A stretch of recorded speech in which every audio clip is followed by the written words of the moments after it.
सपना एक देखोगे मुश्किलें हजार आएंगी, सपना एक देखोगे तो मुश्किलें हजार आएंगी, लेकिन वह मंजर बड़ा ही खूबसूरत होगा जब कामयाबी शोर मचाएगी।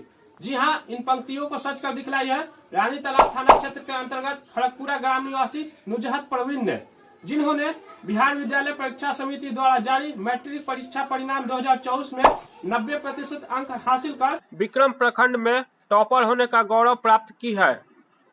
हमारे साथ मौजूद है इनके पिताजी जो कि गवर्नमेंट स्कूल में टीचर हैं, साथ ही मौजूद है इनके माताजी जो कि एक गृहिणी है।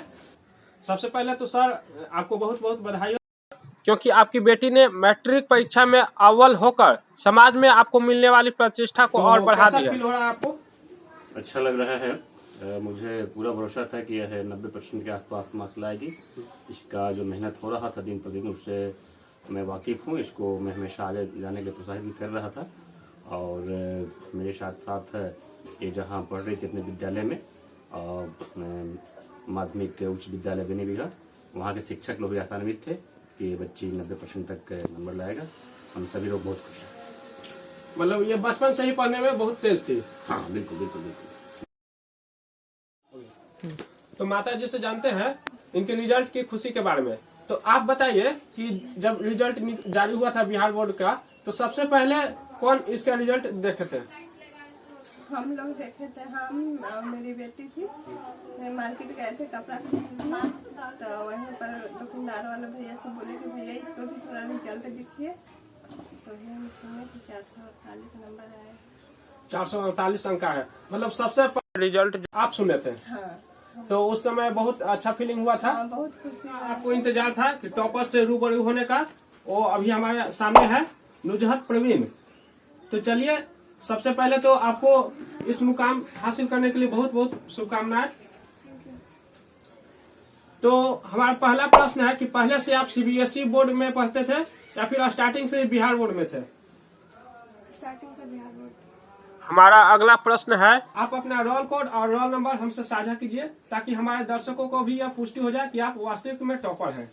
मेरा रोल कोड 71400 और रोल नंबर 24,53,। धन्यवाद।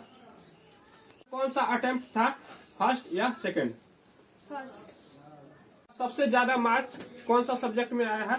साइंस में। साइंस में। और साइंस में कितना अंक आया है ये बताइए? 98। तो सबसे ज्यादा स्कोरिंग सब्जेक्ट क्या है? मैथ्स। मैथ। आपकी पढ़ाई का माध्यम क्या था, ऑफलाइन या ऑनलाइन? ऑफलाइन के साथ साथ ऑनलाइन।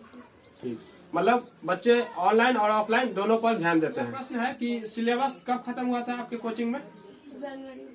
जनवरी में। और परीक्षा होता है फरवरी में, ठीक? परीक्षा फरवरी महीना में ही हुई थी ना? ठीक। कोचिंग में तो खैर जनवरी में खत्म हुआ था सिलेबस, लेकिन क्या आपका भी सिलेबस जनवरी में खत्म हुआ था या फिर आप अलग से अपना स्टडी कर थोड़ा पहले ही खत्म कर लिए थे क्योंकि आप टॉपर हैं? मैंने अपना सिलेबस नवंबर तक खत्म कर लिया था। किसका माध्यम क्या था, मतलब ऑनलाइन प्लेटफॉर्म? हाँ, ऑनलाइन यूट्यूब से। ठीक, आप नवंबर तक सिलेबस अपना खत्म कर लिए थे ऑनलाइन प्लेटफॉर्म के माध्यम से, लेकिन बचा हुआ समय में आप क्या किए थे? मैंने रिवीजन किया था बचे हुए समय में। ठीक, इन्होंने रिवीजन किया था। जो होते हैं जनवरी माह में ही कोचिंग छोड़ देते हैं या फिर उससे भी पहले छोड़ देते हैं कि लास्ट में 1-2 महीने हम घर पर ही पढ़ेंगे, तो क्या कोचिंग में अंत तक बने रहना चाहिए या फिर अपने घर पर ही सेल्फ स्टडी करना चाहिए? ये कोचिंग पे डिपेंड करता है कि कोचिंग में बने रहना चाहिए या छोड़ देना चाहिए।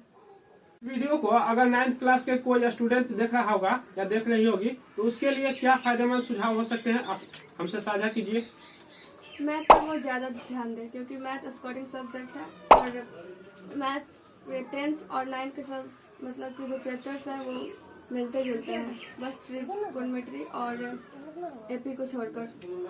तो इनके कहना है कि मैथ जो है स्कोरिंग चैप्टर है, मैथ में 100 में 100 अंक आते हैं। इसके अलावा कोई भी सब्जेक्ट है जैसे साइंस है, एसएसटी हो गया, इसमें सब में प्रैक्टिकल होता है, तो प्रैक्टिकल की वजह से कुछ न कुछ नंबर कम होते हैं। इसके अलावा मैथ के अलावा संस्कृत और उर्दू भी है जिसमें 100 में 100 अंक आते हैं।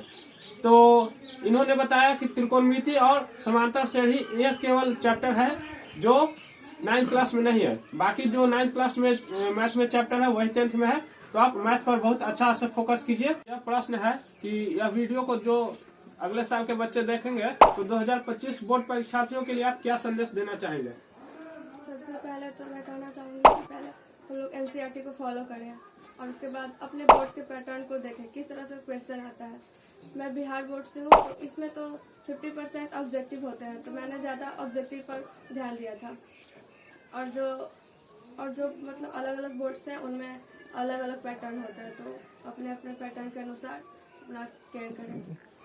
मतलब आपको अपने पैटर्न सबसे पहले ध्यान में रखना है। अगर आपके एग्जाम में है ऑब्जेक्टिव ज्यादा पूछा जाता है तो ऑब्जेक्टिव पर फोकस कीजिए, सब्जेक्टिव ज्यादा पूछा जाता है तो सब्जेक्टिव पर फोकस कीजिए, उसी अनुसार से पढ़ाई कीजिए। इसके साथ ही इन्होंने बताया कि NCERT फॉलो कीजिए, क्योंकि कई सारे बच्चे जो है स्टार्टिंग में ही बहुत सारे प्राइवेट पब्लिकेशन को पढ़ने लगते हैं और उतना ज्यादा मतलब बोर्ड में नहीं पूछा जाता है, वो आउट ऑफ सिलेबस जो है आउट ऑफ लेवल जो कुछ कंपटीशन की तैयारी करते हैं उनके लिए हो जाता है। तो आप बोर्ड में है तो बोर्ड की तैयारी करें तो NCERT ही पढ़ें। नुजहत प्रवीण के संघर्ष से सफलता तक की कहानी। आप अपना तैयारी जारी रखें और वीडियो को पसंद आया तो एक बार लाइक जरूर कर दीजिए, क्योंकि इससे हमें मोटिवेशन मिलता है और नए नए वीडियो बनाने को तैयार हो जाते हैं। अगर आप चैनल पर पहली बार हैं तो सब्सक्राइब करने के साथ साथ नोटिफिकेशन बेल को ऑन कर लीजिए और ऑल पर क्लिक कर दीजिए, क्योंकि इसी तरह के रेलेवेंट वीडियोज मैं आपके लिए बनाते रहता हूँ। मिलते हैं अगले वीडियो में एक नए टॉपिक्स के साथ, तब तक के लिए जय हिंद, वंदे मातरम।